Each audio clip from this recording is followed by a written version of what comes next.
Hayratul abror. Yaxshi kishilarning hayratlanishi.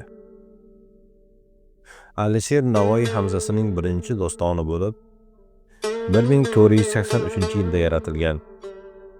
Asar pand nasihat ruhidagi ta'limiy, axloqiy, falsafiy doston bo'lib, 3988 baytdan iborat, 64 bob, 20 maqolatdan tashkil topgan.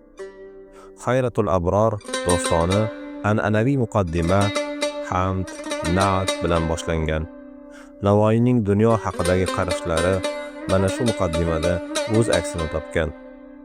Navoiy dostonda umr, uning mazmuni, tabiat, jamiyat va inson munosabatlariga doir savollar qo'yadi va keyingi dostonlarda muayyan taqdirlar, voqealar misolida ularga javob beradi. Dostonda o'sha davr ijtimoiy turmushi, xalq hayoti, urf-odatlari, din, diyonat, axloq, odob haqidagi qarashlar o'z ifodasini topgan.